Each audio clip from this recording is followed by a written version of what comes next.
сыйпат дауыстар емес, келіңіздер. Қармена қолдар. Ал енді біздің осы жерде кіндік әке, кіндік шешеміз бар. Кел Балжан мен Береке ортаға мені сондай жіппен келді. Өзің білдің ғой, сразу оны гаишник қылып қойды. Мынау енді біздің мама-папалардың өздерінің қалған саған сырға сақинасы. Содан кейін мыналар бар ғой. Өзің бергенді айтып берсеңдерші енді. Кеше өте берген мен жылсымайым сөйлемейін деген. Есіңізше өзіңізға қайта-қайта микрофонды алып ма? Дегілі оқыңыздар Берекеге, рахмет, мінеке, кіндік әке, кіндік шешесі ортамызда Айбарыстың сіздерге арнайы той иелерінің ыстық ықыласы ашып беріңдер әкеге нәрсе дейінші көрсіндіріңіз. Алаша.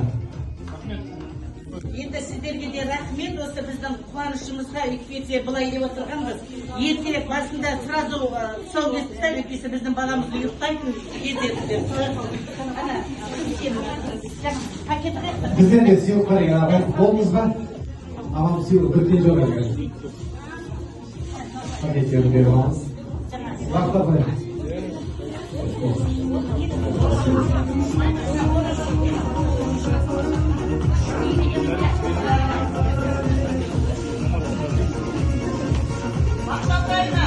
Точно тұсау кесер болып отыр ма? Құлалық сияқты болып кетті ғой, бірі алып, бірі беріп келіңіздер.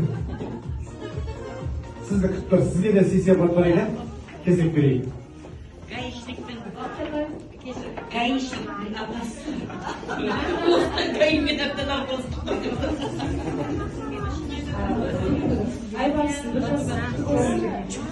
Мұстафа Шұғат Мазымбековтың кішігірім қысты күні толғасын, 2020 Пышақ бермейді, пышақ қалады. Балаларымыз жыл болып жүрсін.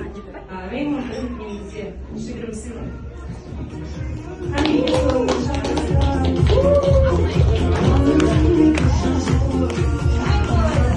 Точно, құдалық болып тұр, е? Сый құрметтен ажыратпасын, Құдай абырой берсін. Рахмет, Серік ағамызға рахмет, жолдасына рахмет, кіндік әке шешесіне рахмет, әпкелеріне рахмет.